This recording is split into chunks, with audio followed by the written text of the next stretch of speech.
India के most wanted criminal Dawood Ibrahim की गुप्त वजहों के कारण मौत हो गई है। ऐसी खबरें 18 दिसंबर 2023 को हर जगह पे वायरल हो गई। उसे उसी के घर पे किसी ने जहर देकर मार डाला। हर एक प्रोमिनेंट न्यूज चैनल्स इसी न्यूज को कवर कर रहे थे। कई मीडिया रिपोर्ट्स में कहा जा रहा है कि उसे जहर देकर मारने की कोशिश की गई है। छिपे दाऊद इब्राहिम को जहर दिया गया है और उसकी हालत काफी नाजुक है। कि तब अगले ही दिन दाऊद का राइट हैंड छोटा शकील मीडिया के सामने आकर ओपनली ये स्टेटमेंट देता है कि दाऊद तो बिल्कुल जिंदा है और आने वाले 26 तारीख को वो अपना बर्थडे धूमधाम से भी मनाएंगे। जो है वो तो हर साल मनाते हैं और अच्छे तरीके से धूमधाम से मनाते, कोई नई बात तो है नहीं। इस बार भी धूमधाम से मनाया जा रहा है। बिल्कुल मनाएंगे।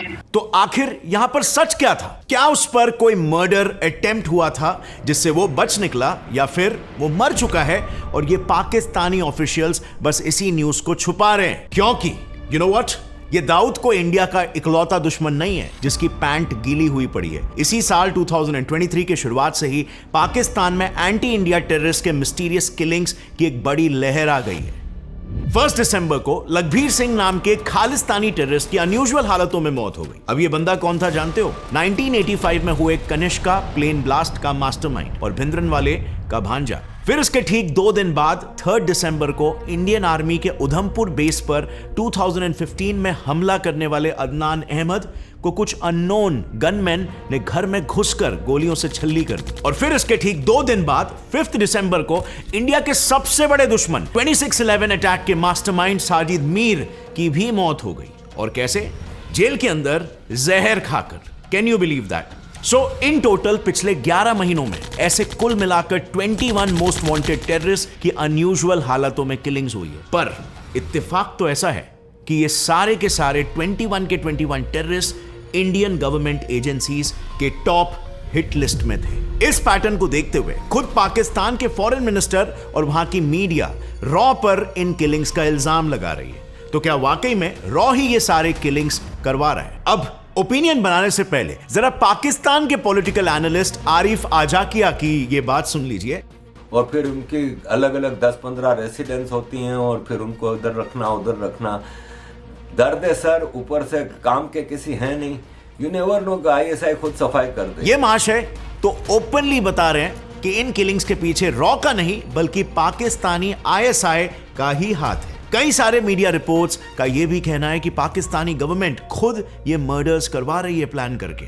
लेकिन पाकिस्तान जो खुद टेररिस्टों को पालते आ रहा है, आखिर ये देश खुद ही इन टेररिस्टों को क्यों मारेगा?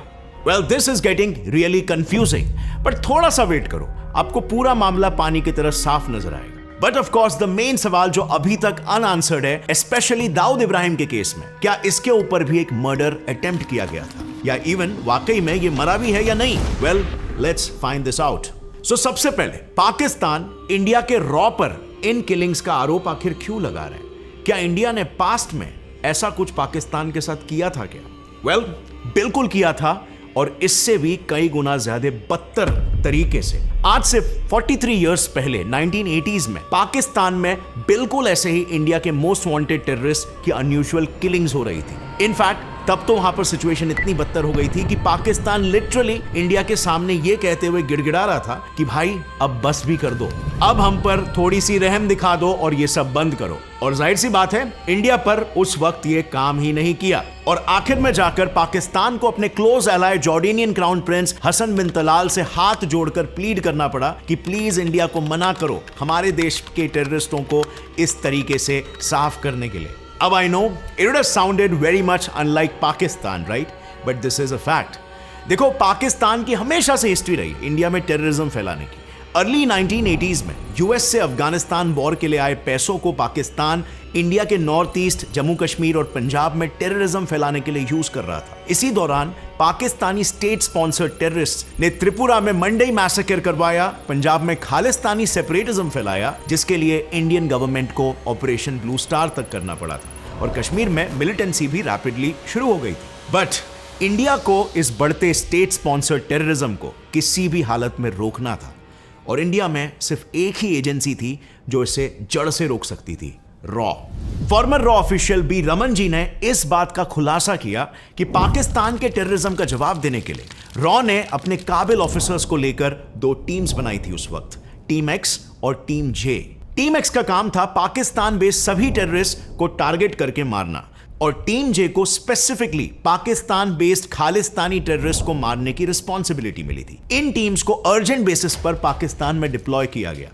और फिर क्या हुआ? वहां पर पहुंचते ही इन्होंने एक के बाद एक टेररिस्ट को चुन चुन के मारना शुरू कर दिया। रमन जी ने यह बताया कि इन टीम्स ने पाकिस्तान को ईंट का जवाब पत्थर से देने की ठान ली थी। जब जब खालिस्तानी टेररिस्ट इंडियन सिटीज में कोई अटैक करते थे, इसके रिटेलिएशन में टीम जे लाहौर या कराची में अटैक करके किसी टेररिस्ट को मार गिराते थे। अब इनकी इसी स्ट्रैटेजी की वजह से देखते ही देखते रॉ का उन टेररिस्ट पर क्रैकडाउन बहुत ही ज्यादा बढ़ गया, और पाकिस्तान सरकार को यह समझ आ रहा था कि वो इन हमलों को किसी भी हालत में रोक नहीं सकते। और इसीलिए जैसे मैंने पहले बताया, आखिर में उन्होंने अपने क्लोज एलाय जॉर्डन के पास जाकर प्लीड किया कि वो इंडिया से इन अटैक्स को रोकने के लिए कहे। अब स्पेसिफिकली वो Jordanian king Hasan bin Talal के पास ही क्यों गए? क्योंकि जॉर्डेनियन प्रिंस के कई सारे रिलेटिव्स इंडिया से थे, जैसे इंडिया के चीफ जस्टिस और वाइस प्रेसिडेंट मोहम्मद हिदायतुल्ला, और इसीलिए उनके यहां पर अच्छे रिलेशंस थे। और प्रिंस की वाइफ पाकिस्तानी थी ऑन दी अदर हैंड, जिसके वजह से उन्हें पाकिस्तान को लेकर भी एक सॉफ्ट कॉर्नर था।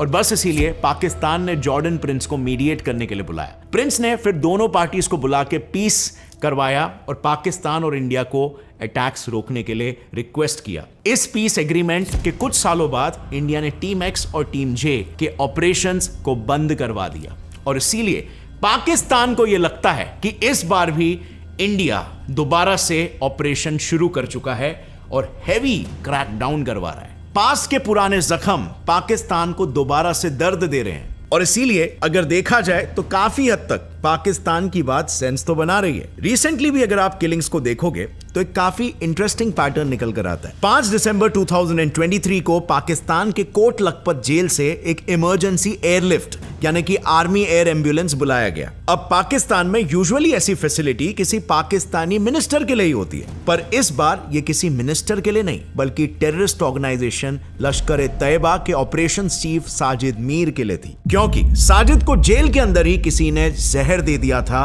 और उसकी मौत हो गई थी। अब साजिद 2008 से ही इंडिया के टॉप हिट लिस्ट पे था, क्योंकि 26/11 के अटैक्स इसी के वजह से सक्सेसफुल हो पाए थे। पर साजिद को अपनी मौत का कहीं ना कहीं अंदाजा था, क्योंकि उसके मौत के 3 दिन पहले उसी के ऑर्गेनाइजेशन के टॉप कमांडर अदनान अहमद को भी कराची में उसके घर के बाहर कुछ अननोन गनमैन ने गोली मारकर छल्ली कर दिया था। यह पैटर्न एक्चुअली में काफी कॉमन है। कुछ अननोन लोग घुसते हैं और एकदम से गोली चलाने लगते हैं और छल्ली कर देते हैं। सेम गन किलिंग पैटर्न से जैश-ए मोहम्मद टेररिस्ट ऑर्गेनाइजेशन, जिसका मोटो ही कश्मीर को भारत से अलग करके पाकिस्तान के साथ जोड़ना था, उनके टॉप टेररिस्ट जैसे recruitment head Maulana Sher Bahadur, deputy recruitment head Rahimullah Tariq और टॉप कमांडर ख्वाजा शाहिद, इन तीनों के तीनों को भी सेम तरीके से गोलियों से मारकर छल्ली कर दिया था। कश्मीरी टेररिस्ट के साथ खालिस्तानी टेररिस्ट का भी सेम हाल हो रहा है। Ban terror organisation Khalistan liberation force का चीफ और खालिस्तान सेपरेटिस्ट भिंद्रनवाले के भांजे लखबीर सिंह रोडे, जो इंडिया में ड्रग्स और आर्म सप्लाई का मेन सोर्स था, उसके साथ भी एक अनहोनी सी घटना हो जाती है। अब यह इंसान खालिस्तान के कॉन्टेक्स्ट में बहुत ही डेंजरस था, क्योंकि इन आरोपों के अलावा इस पर और 3 मेजर आरोप लगे हुए थे। जैसे नंबर 1, साल 1985 में हुए कनिष्का प्लेन ब्लास्ट में मेजर इन्वॉल्वमेंट। नंबर 2, 2021 में हुए लुधियाना कोर्ट ब्लास्ट में इन्वॉल्वमेंट। और नंबर 3, इंडिया में आर्म्स एंड ड्रग्स के साथ टिफिन बॉम्ब्स सप्लाई करने के लिए वो इंडिया के टॉप हिट लिस्ट पर था। अब टिफिन बॉम्ब स्पेसिफिकली काफी डेडली होते हैं, क्योंकि ये काफी कॉम्पैक्ट बॉम्ब होते हैं जिसमें एक टिफिन बॉक्स के अंदर आईडी यानी कि बारूद भर के इसे किसी भी क्राउडेड जगह पर आसानी से बिना किसी के शक के डेटोनेट किया जा सकता है। सो इस डेंजरस टेररिस्ट के बारे में 1 दिसंबर को पाकिस्तानी मीडिया ने बताया कि उसकी हार्ट अटैक से मौत हो गई, पर पाकिस्तानी मीडिया ने इसके लिए इंडिया पर निशाना साधा, क्योंकि सेम पैटर्न से पिछले साल अवतार सिंह खांडा की भी मौत हुई थी, जिसने Indian high commission in London पर अटैक करवाया था। उसकी मौत का कारण भी पहले ब्लड कैंसर बताया गया, लेकिन फिर बाद में पता चला कि उसे तो पॉइजन दे दिया गया था। लखबीर के अलावा भी दूसरे Khalistani terrorist Paramjit Singh Panjwar, Harmeet Singh also known as PhD को वही सेम तरीके से कुछ अननोन गनमैन ने आकर शूट ऑन साइट करके मार डाला। जैसे आप लोगों ने देखा, इट्स क्लियरली एविडेंट अब तक इन सारे किलिंग्स में एक जैसा पैटर्न ही रिपीट हो रहा है। पहला, इस लिस्ट में जो भी लोग मरे वो या तो कश्मीरी टेररिस्ट है या फिर खालिस्तानी टेररिस्ट जिनका नाम MHA के टॉप हिट लिस्ट में है। और दूसरा, इन सब की मौत या तो पॉइजन देकर या फिर गनमैन द्वारा शूट ऑन साइट करके करवाई गई है। And now coming to Dawood, उसके केस में भी न्यूज के हिसाब से ये दोनों क्राइटेरिया एब्सोल्युटली फुलफिल हो रहे हैं। 18 दिसंबर 2023 को पूरे देश के न्यूज चैनल्स पर एक ही खबर चल रही थी, इंडिया के most wanted terrorist Dawood Ibrahim को जहर देके मार दिया गया। पर ऐसे भी कुछ चैनल्स थे जो दाऊद को जिंदा बता रहे थे, जैसे न्यूज 18। जो भी खबरें फैलाई जा रही है, जो भी बातें सामने आ रही है, वो सरासर गलत है। इस खबर के दूसरे ही दिन दाऊद के राइट हैंड छोटा शकील ने तो न्यूज 18 को ओपन स्टेटमेंट दे दिया कि दाऊद जिंदा है और आने वाले 26 तारीख को वो अपना बर्थडे धूमधाम से मनाने वाला है। धूमधाम से मनाते, कोई नई बात तो है नहीं। इनफैक्ट 2 दिन पहले ही इंडिया टुडे ने खुद दाऊद की एक ऑडियो को पब्लिश किया था जिसमें वो एक दूसरे गैंगस्टर फारूक से लुई विटॉन के शूज पाकिस्तान में उसके घर मंगा रहा था। जब वो, आपको पता है, वो जूते की दुकान जहाँ से हम लोग जूते लेते थे, तो लुई विटॉन के, और ठीक है ना। और कुछ न्यूज तो ऐसी भी है जो बता रही है कि दाऊद को जहर दिया गया था, बट अब वो बिल्कुल ठीक है, वो रिकवर कर चुका है। तो सवाल यह आता है कि इन सब में सच कौन बोल रहा है। अब दाऊद इब्राहिम और इंडिया का कनेक्शन तो हर कोई जानता है। ये इंडिया का one of the first gangster turned terrorist है जिसने 1993 में मुंबई में 13 बॉम्ब ब्लास्ट करवाए थे। इंडिया से भागने के बाद कुछ सालों तक दाऊद दुबई में रह रहा था और फिर 1990s में दाऊद शेख दाऊद हसन इब्राहिम नाम के पाकिस्तानी पासपोर्ट के साथ कराची के काफी पॉश एरिया क्लिफ्टन में शिफ्ट हो गया। अब दाऊद के कराची में मौजूद होने के बकायदा सारे प्रूफ्स इंडियन गवर्नमेंट ने पाकिस्तान को देकर उनसे कई बार उसे इंडिया एक्सट्राडाइट करवाने की रिक्वेस्ट की है, पर पाकिस्तान इसका बिल्कुल उल्टा ही करते रहा है। पाकिस्तान ने दाऊद को आर्मी और ISI के प्रोटेक्शन में रखा और इसका परिणाम यह हुआ कि 26/11/2028 को इंडिया पर काफी बड़ा अटैक हुआ जिसमें दाऊद ने टेररिस्टों को इंडिया पहुंचने में मदद की थी। इसके अलावा दाऊद के अल-कायदा और लश्कर तैयबा जैसे टेरर ऑर्गेनाइजेशंस के साथ भी बहुत ही अच्छे कनेक्शंस हैं और इसीलिए 2012 में दाऊद को एक इंटरनेशनल थ्रेट मानते हुए इंटरपोल और US की FBI ने उसे मोस्ट वांटेड टेररिस्ट डिक्लेयर कर दिया और उस पर 207 करोड़ का इनाम रख दिया गया। बट आज तक US भी दाऊद तक नहीं पहुंच पाई है। लेकिन फिर अचानक से 18 दिसंबर को उसे पॉइजन देकर मारने की खबर आती है और अब बात ऐसी है कि उसके जिंदा या मारे जाने पर काफी कंफ्यूजन है। जो न्यूज आउटलेट उसके जिंदा होने की ऑडियो क्लिप्स पब्लिश कर रहे हैं उसमें कोई डेट का जिक्र नहीं है जिससे कि ये प्रूव हो सके कि वो अभी रिसेंट का ही ऑडियो है या पुराना। पर अगर दाऊद के राइट हैंड छोटा शकील की माने तो उसके मुताबिक हर साल दाऊद के बर्थडे के टाइम पर ऐसी अफवाह हमेशा फैलती है। टोटल फेक न्यूज है, वो कोई सच्चाई नहीं है और ये हर साल कोई ना कोई झूठ फैलाते रहते हैं लोग। तो आप पूरी तरह से कंफर्म कर रहे हो दाऊद बिल्कुल ठीक है? 1000% फिट है बिल्कुल। सो एट दिस पॉइंट ये कहना थोड़ा मुश्किल है कि वो मरा है या फिर नहीं। बट फ्रेंड्स, पाकिस्तान में हो रहे बाकी किलिंग्स पर कुछ पाकिस्तानी पॉलिटिकल एक्सपर्ट्स काफी स्टॉन्च स्टेटमेंट्स दे रहे हैं। उनका मानना है कि इन किलिंग्स के पीछे खुद पाकिस्तानी गवर्नमेंट का हाथ है। उनके मुताबिक इन्हीं टेररिस्टों के लाशों के ऊपर अब पाकिस्तान का इकोनॉमिक फ्यूचर डिपेंडेंट है। हिंदुस्तान टाइम्स ने तो अपने न्यूज में यह तक एक्सप्लिसिटली बताया है कि ISI और आर्मी ने साजिद मीर को हॉस्पिटल में ले जाने का नाटक किया और हॉस्पिटल ले जाने में डिले कर डाला जिसके वजह से उसकी मौत हो गई। अब पाकिस्तानी गवर्नमेंट ऐसा क्यों कर रही है? वेल, ऐसा इसीलिए क्योंकि देखो, पाकिस्तान की इकोनॉमिक सिचुएशन आज मुझे बताने की जरूरत नहीं है, हर कोई जानता है बद से बदतर होती जा रही है। उन्हें आने वाले साल के पहले 6 महीने में $13.7 बिलियन का पेमेंट करना है और अगले 3 सालों में इन टोटल $7.7 बिलियन का लोन रीपेमेंट करना है। अब तो पाकिस्तान की स्थिति कुछ ऐसी हो गई है कि उसके खुद के फ्रेंडली नेशंस भी उसे लोन देने से साफ इनकार कर रहे हैं और इसीलिए अब उनके पास बड़े इंटरनेशनल बैंक्स जैसे IMF, एशियन डेवलपमेंट बैंक या यूरोपियन यूनियन से पैसे मांगने के अलावा कोई ऑप्शन ही नहीं बचा है। बट इन बैंक से पैसे मांगना बिल्कुल भी आसान नहीं है पाकिस्तान के लिए। उन्हें FATF यानी फाइनेंशियल एक्शन टास्क फोर्स के कंडीशंस को पूरा करना होगा और पाकिस्तान अभी फिलहाल FATF के ग्रे लिस्ट में है। बेसिकली पाकिस्तान पर इकोनॉमिक सैंक्शंस लगे हुए हैं क्योंकि वो ओपनली टेररिज्म को सपोर्ट करता था।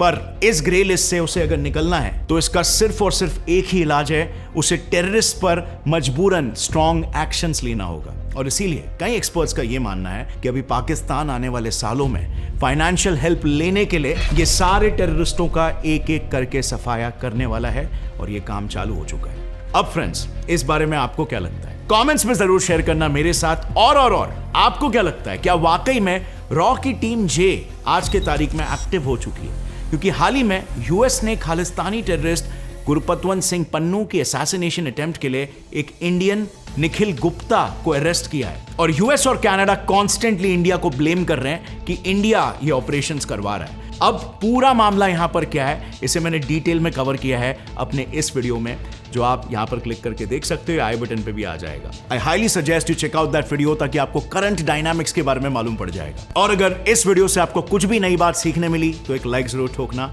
जितना हो सके शेयर करो इस वीडियो को अपने फ्रेंड्स और फैमिली मेंबर्स के साथ। और मिलते हैं अगले एपिसोड में, तब तक के लिए स्टे क्यूरियस, कीप लर्निंग। जय हिंद।